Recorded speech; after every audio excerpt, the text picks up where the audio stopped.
Hey everyone, and welcome to this explainer.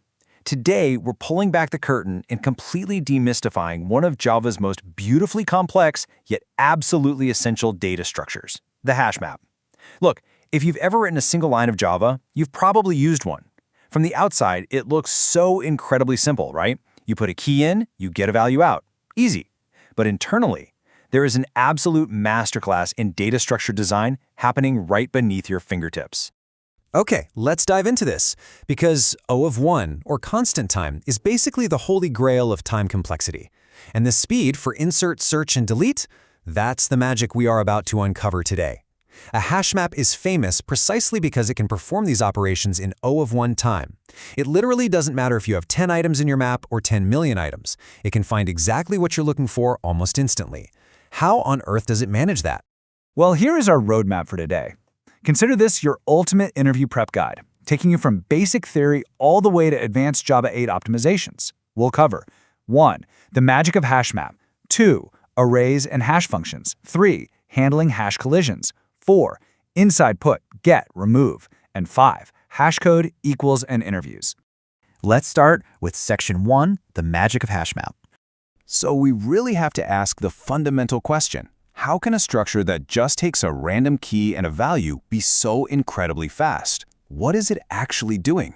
Well, it's all about the illusion versus the reality. The illusion is just what you type, map.put key value. But the reality? Internally, a hash map is implemented as an array of linked lists. When you first initialize a hash map, Java quietly creates an array with the default initial capacity of 16. In reality, your key value pairs are stored at random locations in memory, and the addresses to those locations are stored right in this array. Why an array? Because arrays give us that instant O of 1 access. But there's a catch. That only works if and only if we know the exact index to look for. That brings us to Section 2, Arrays and Hash Functions.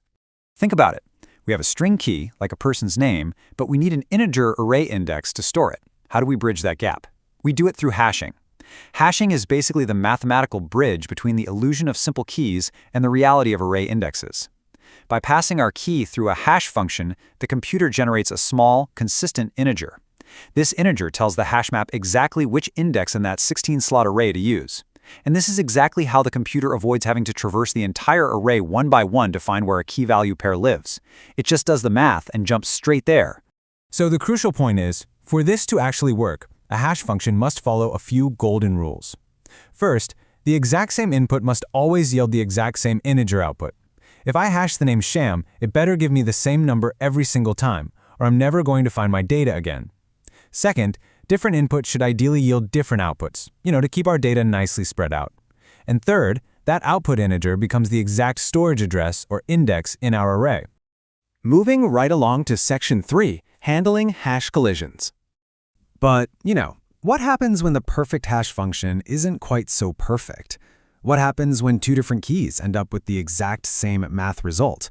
Enter the inevitable villain of our system, the hash collision. A hash collision happens when two completely different input keys generate the exact same integer hash value.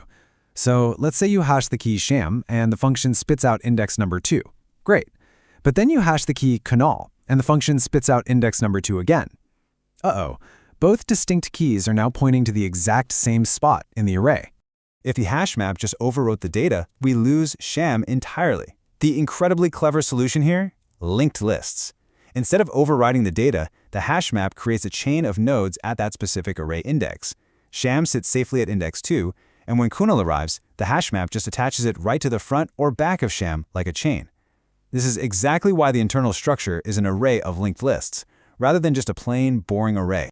Let's crack this open further in Section 4, Inside Put, Get, Remove. Now that we actually understand the architecture, let's look at the life cycle of a key value pair inside the map during standard operations. When you call the put method, the hash map executes a very specific 4-step dance. Step 1, it passes your key to the hash function. Step 2, it gets an integer back, which becomes your index. Step 3, it goes straight to that array index in memory. Step 4, if the spot is empty, it stores your data. If something is already there, it traverses the linked list to either update an existing key or add a new link to the chain.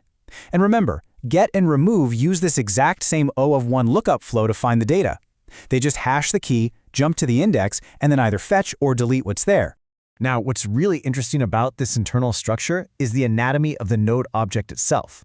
When you store a key-value pair, Java doesn't just toss the value in there, it wraps it in an internal node class. This node actually stores 4 critical things: the original hash value, the key itself, the value, and a pointer to the next node. It absolutely has to store the key and the pointer so that when a collision inevitably happens, it can chain them together and later verify exactly which key is which while searching through that linked list. And this brings up a vital distinction: update versus collision. If you pass the exact same key, say you put sham in twice but with different ages, that is not a collision. The hash map will traverse to sham, recognize the keys match perfectly, and simply replace the old value with the new one. A collision is strictly when a totally different key generates the same hash, forcing the hash map to add a brand new node to the chain. Finally, Section 5, Hashcode, Equals, and Interviews. Okay, everything we've covered so far will make you sound like a pro. But if you're asked this in an interview and want to prove you're really at that senior level, let's talk about performance under heavy collisions. Say you have a terrible hash function, and everything ends up in a massive linked list at index 2. In older Java versions like Java 7, searching through that huge list degrades your performance to O of 1 plus the length of the list. Yikes! But look at this massive optimization. After Java 8, if that linked list crosses a certain threshold, the hash map dynamically transforms it into a binary search tree. This drastically improves performance, shrinking the worst-case search time to O of 1 plus the logarithm of the length.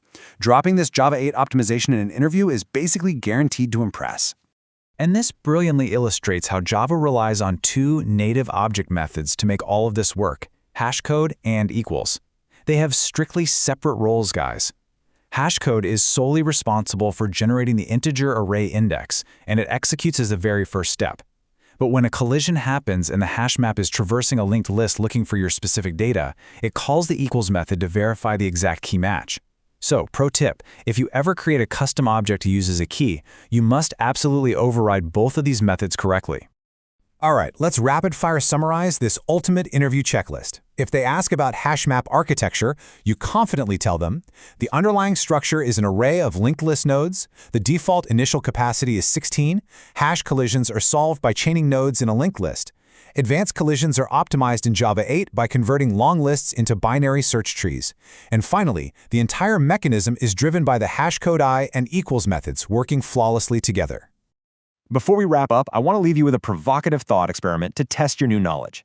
Imagine you write a custom key object, but you completely break the hashcode method so it just returns the number 1 for every single key you ever put in. What exactly happens to your beautiful O of 1 performance? Well, every single item would collide at index 1, your array would be practically empty, and your hash map would effectively degrade into a single